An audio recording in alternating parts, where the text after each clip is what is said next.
પ્રભુ પ્રભુ સંસારમાં એવી કોઈ વાત નથી જે તમે ન જાણતા હો.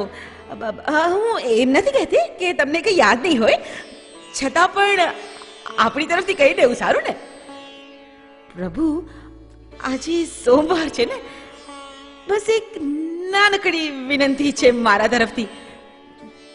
પ્રભુ જુઓ જુઓ, આ ચકડો ચલાવતા ચલાવતા મારા હાથ થાકી ગયા, મારા હાથમાં ઝાલા પણ પડી ગયા છે. પ્રભુ તમારા માટે તો શું મુશ્કેલ છે, બસ એવી જગ્યાએ મારા લગ્નની વાત ચલાવો કે બસ મજા આવી જાય. એમ કે બસંતી રાણી થઈને રાજ કરે. પ્રભુ, પછી આગળ તમારી મરજી. હો. કન્યા, એમ કે આ કોણ બોલ્યો? હું બોલું છું કન્યા.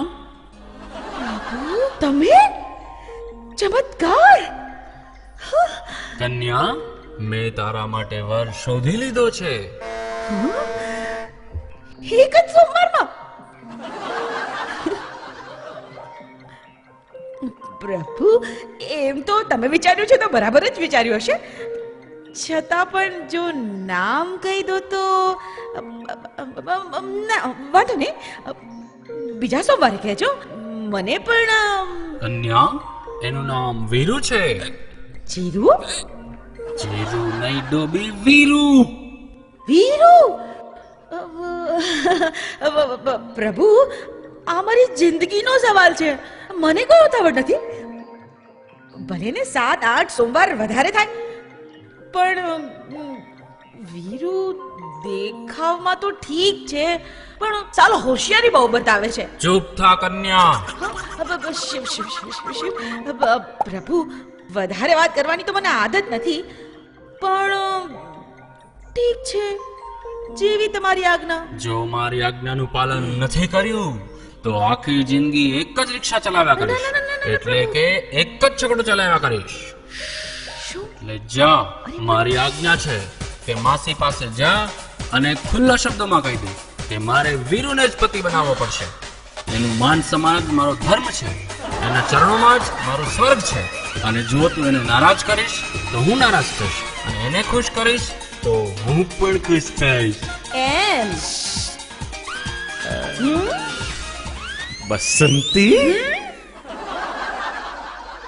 આ તો પેલું તે શું વિચાર્યું? તને એમ કે અમે ગામડાના માણસ? હા, અમારામાં અક્કલ જેવું તો કઈ હોય જ નહીં સાલા. શાંતિ, એવું થોડું હોય? પણ હું છે ને બહુ હોશિયાર છું. અરે તારા જેવાને હાથમાં લઈને બજારમાં જઈને વેચી આવીશ, સમજો? ભાવ નહીં આવે. અહીંયા બેસીને લગાવ ધૂણી અને હું આ ચાલી મારા ઘરે. જય રામજી કી. હા. બસંત,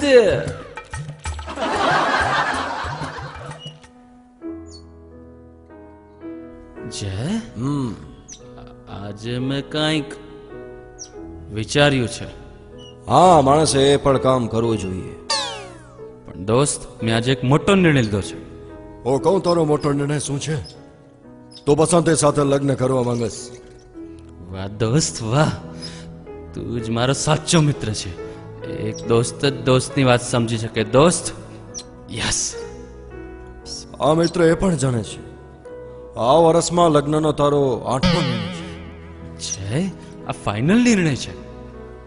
ફાઇનલ? સવારથી તું દેશીના બંબા પીશ. જય, આ પકડ. જય દોસ્ત, મારું એક કામ કર શું? પ્લીઝ. શું? પેલી બસંતી છે ને, એની માસીની પાસે જા ને મારા લગ્નની વાત કર, અને એવી રીતે વાત કર કે એ લગ્નનું નાળિયેર લઈને દોડતી મારી પાસે આવે. લગ્ન માસી સાથે કરવાના છે? દોસ્ત, બસંતી સાથે. બસંત સમજે છે? હું શું કામ જાઉં? દોસ્ત, લગ્નની વાત કરવા છોકરાવાળાએ જ જવું પડે. અને દોસ્ત, તને ખબર છે મારું આ દુનિયામાં કોઈ નથી તારા સિવાય. લગ્ન તારે કરવાના છે, તું જાને. જય દોસ્ત, જય, મારું વચન ના પડે દોસ્ત, વચન ના પડે. મજ યાર. જય, તું વિચાર દોસ્ત, લગ્ન પછી મારું એક ઘર હશે, એ મકાન પણ ભાડાનું હશે, એક પત્ની હશે, દુખી હશે, 7, 8, 9, 10, 11, 12 છોકરાઓ હશે.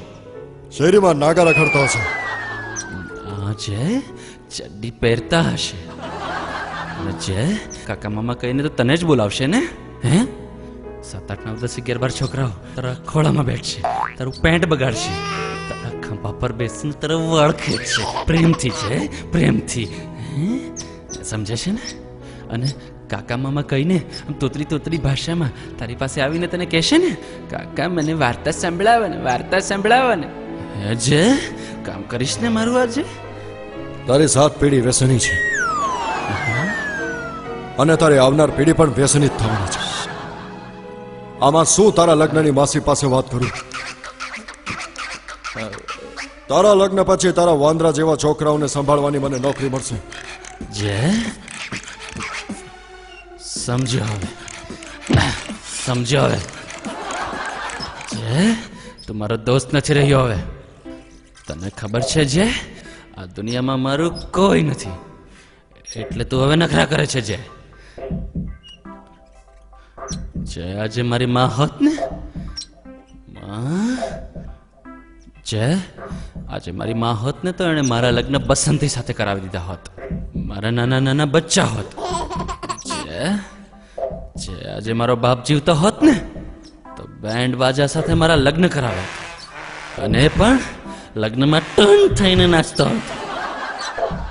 મારા ભાઈ બહેન હોત ને તો એ માસીના પગ પકડી બસંતી પાસે મારા લગ્નની ભીખ માંગતા હોત, ભીખ. એ નહીં ભૂલ જાય, જેનું કોઈ નથી ને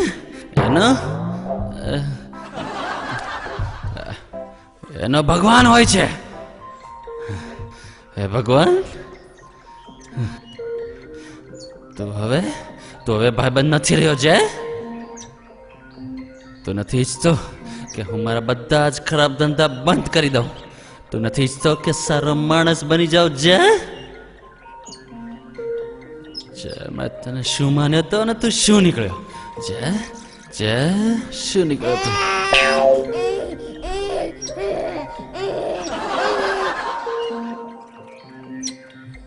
સાલો નાટકીઓ થોડી થોડી વારમાં ડ્રામા કરે છે.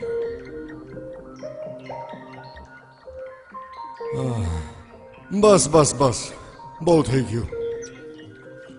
હું માસી પાસે જઈને તારા લગ્નની વાત કરીશ. जय जय मेरे दोस्त गले तो मिलती है जय जय.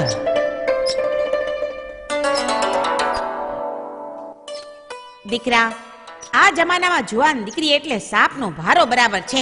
હા એના જો લગ્ન થઈ જાય ને એટલે એક માથેથી ભાર ઉતરી જાય. હું હા માવસી, બોજ તો છે જ તમારી માથે. પણ દીકરા, બોજ છે એને કઈ કૂવામાં થોડો જ નાખી દેવાય છે. જો ખોટું ન લગાડતો તો એક વાત કહું, જો છોકરાનું ખાનદાન શું છે, છોકરો હું કમાય છે, ઈ તો પૂછવું પડે કે નહીં? બાયડી છોકરાઓની જવાબદારી એકવાર માથે પડશે તો કમાવો પણ મળશે. હાય હાય, મફતના રોટલા તોડે છે. નહીં નહીં માવસી, મેં એવું ક્યાં કીધું? રોજ રોજ માણસ જીતી તો ન શકે ને, ક્યારેક હારી પણ જાય. હરી જાય? હે, જુગારી રમે છે? હું નથી રમતો માસી. અરે તારી વાત ક્યાં કરું છું. આ હરામખોર જુગાર વસ્તુ જેવી છે, જુગારીઓ છે? દારૂ ચીજ જ એવી છે માસી. ક્યારેક દારૂ પી જાય તો હાથ પકડીને બેસાડી દે. એમાં બેચારા વીરુનું શું વાંક છે? હે, તો હું દારૂ એ પીવે છે? હું નથી પીતો. ઈ તારી વાત કરી? માસી, તમે મારા મિત્રને ખોટું સમજો છો. તો ઠીક. એ તો સીધો ને ભોળો છે માસી. એકવાર બસંતી સાથે એના લગ્ન તો કરી દો એટલે તમે જુઓ, એક દિવસમાં જુગારને દારૂની લત મૂકી દેશે. અરે દીકરા, તું મને ગઈઢીને સમજાવસ?